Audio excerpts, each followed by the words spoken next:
is back to bring us more St. Louis Black history. Cecily Hunter joins us, public historian of the African American History Initiative at the Missouri Historical Society. It's a mouthful. You are working on your PhD. What is your dissertation about, quickly? It's on parades, Black parades. So it focuses on the East St. Louis Race Massacre, the response to it in New York. And that was the silent protest that took place in 1917. The 1919 parades that took place once the Hellfighters, the 369 Infantry, returned from war. And they were exhibiting valor in all senses. Mm-hmm. And then we have the Garvey parades. And as in Marcus Garvey. As in Marcus Garvey from 1920 to 1924. So just basically looking at Black representations in the streets and how they forged their identity in the multiplicity ways. The other great historian, Beyonce, we'll get her music Black Parade. Yes. Yes. I can't wait to hear more about that. And maybe that'll be one of our installments here in our new partnership with the Missouri Historical Society and Listen St. Louis with Carol Daniel.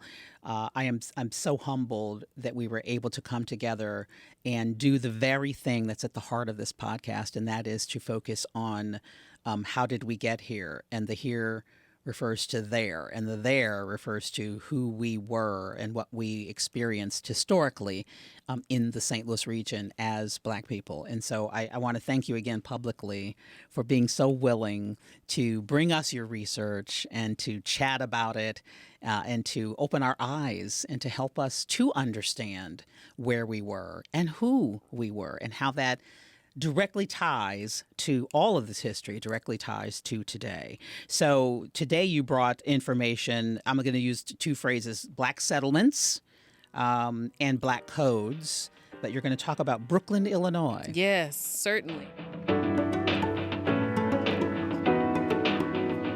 It's such a fascinating story. And so when we think about the stories of agency and of courage and of strength and of resilience, we can know and look to oral history and the ways in which generations upon generations were able to pass down that history through these stories and the telling and the sharing of them. And so it's through these connections to our forebears that instructed Black Americans about their lineage, life lessons, as well as a path moving forward. The history of Brooklyn, Illinois incorporates this oral tradition. Brooklyn's story revolves around Priscilla Baltimore, who's often referred to as Mother Baltimore, and she was born into slavery around 1805 in Kentucky. She was sold by her enslaver, which was her father, biological father. And then she was sold several more times thereafter before she purchased her freedom. So she ended up purchasing her freedom as well as her mother's freedom and her husband's freedom. Her husband's name is John Tobias Baltimore, and she actually mortgaged off some of her property in St. Louis in order to do that. So despite the Black punitive codes that would have been incorporated into Illinois during 1819. Essentially, of course, we know that they were designed to be suppressant. They were designed to suppress economic, political, social power for these self-emancipated Black people. So people who would have said, I'm going to be a runaway enslaved person. So that's what I quantify as a self-emancipated person. Or people who were considered to be free Black people. So that's essentially what these codes were built around, is to make sure that there were less of them and to keep a check on Black. Keep them in their place. Absolutely. Absolutely. And so in 1829, you have 11 families who come from St. Louis and they journey to Illinois as Priscilla Baltimore and her husband, John Tobias Baltimore, become their leaders. Essentially, that's what happens. And so Brooklyn was established as a Black settlement. And this is for the newly emancipated people that I talked about as the runaway free folks, as well as free people who were in pursuit of building and finding solace within their own community. And so they had principles, guiding principles that set the foundation for their community. So, of course, family, and religion was the second one as well. And so these settlers attributed their freedom, essentially their liberation, to the power of God and his willingness to help and make sure that they were free. So Brooklyn, Illinois is also noted as a site for the Underground Railroad location. Right. Priscilla Baltimore died in 1882, and her pastor, Reverend Henderson, gave a detailed account in the St. Louis Globe-Democrat about her life.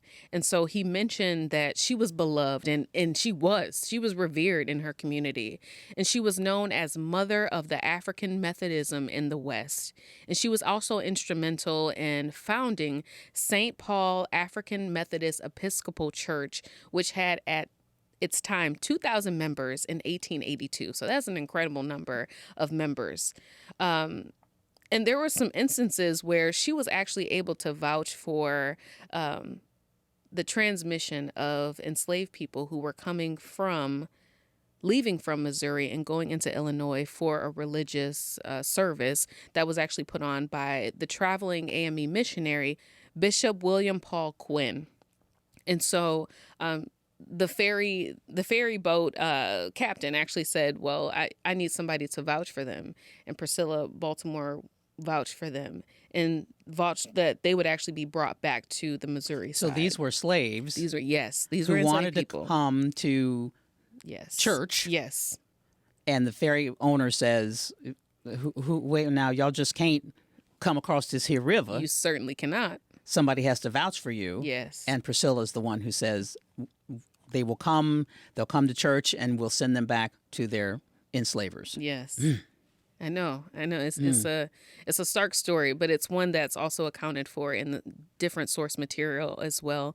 But it also goes to show her ability as a leader, as somebody who holds stature, and she's believed, she's listened to, she's a Black woman. Yes, she's a Black woman at this time. And so, there's many pioneers like Priscilla Baltimore that are important. And it's through the storytelling of oral history that we continue to hear and have remembrance of the ancestors that came before us.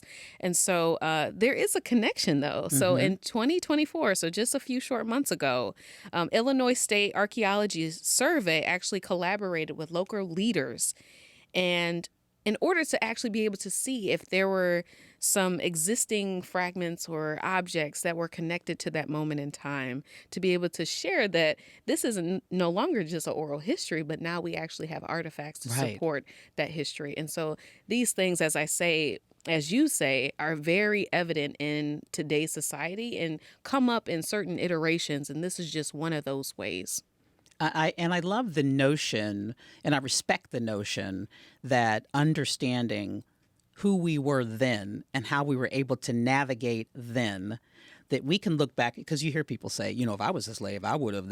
You don't know. Yeah, you don't know. You don't know. And as women, as Black women, for us to be able to sell property, which meant you owned property. You own property. To then buy your freedom and your mother and your husband, it says so much. But the wherewithal and the tenacity to do any of it, to get the property in the first place, to do any of it is just remarkable to me. Yes, certainly, especially during that time.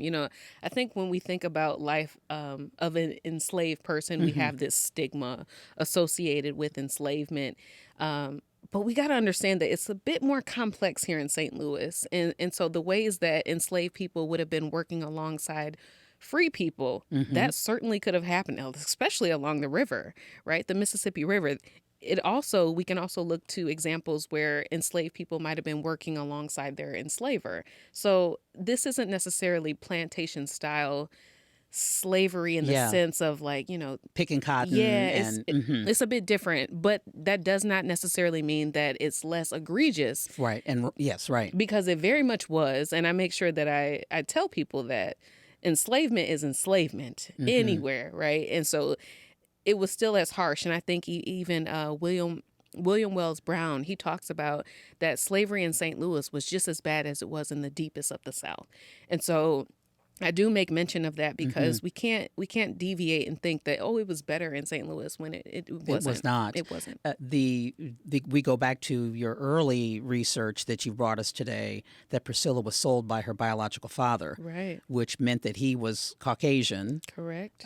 Who raped her mother. And so this is your daughter. the product of rape and you sell her. Yeah, and that's also a story that is common. It is a hard story, but it is a common story.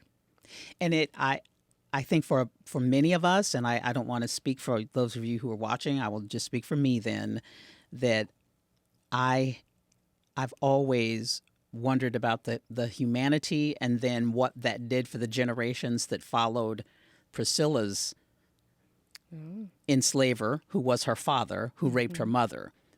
How did that transmit on your side of the family? What lies were told that it wasn't the lie that it wasn't rape because we were property. So I can do whatever I want with my property. So there is no accountability. Your humanity, you check your humanity at the door when you look and say, she's not human. She's just my property. All of it is... Yes. Is deep. Yes. And hurtful still, because we are still unpacking, really, really unpacking and understanding. My husband and I would often say, why do I just now know that?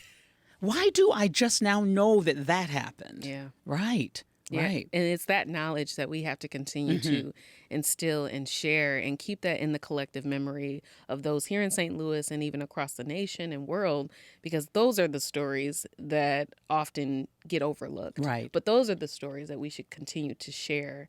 And that's why that oral tradition is so important. Absolutely. Absolutely. And I do want to leave with this sentiment, that certainly I mentioned that it's still hurtful. But we should, in trying to understand what we went through, who we were, because we are from Africa, most likely. My husband's from the Caribbean. He's like, the ship just stopped here. we're African. But understanding our history, as egregious, horrific as it was, we should find all senses, all levels of pride and strength from it. Yes. Right? We were victimized. That doesn't make me a victim. Yes. We were victimized. That doesn't make me a victim. And so I am choosing to find every sense of and every level of pride and power that Priscilla would have property and buy her freedom and buy her mother's freedom and her father's freedom. So I walk out of today just a little bit taller. Yes. Thank you so much. I'm so excited. Me too. Thank you so much. I'm so excited because we have many, many more bits of history to come that you've so lovingly put together for us, Cecily. I thank you. Absolutely. Thank you. Cecily Hunter is the public historian with the African American History Initiative with the Missouri Historical Society. And do want to tell you again that the World's Fair exhibit continues, but even as it ends, there's always an incredible exhibit at the Missouri History Museum. So get to know your history. It is who you are, right? Understand it. So we're so grateful for this partnership and grateful to you as well for joining us for another episode of Listen St. Louis with Carol Daniel.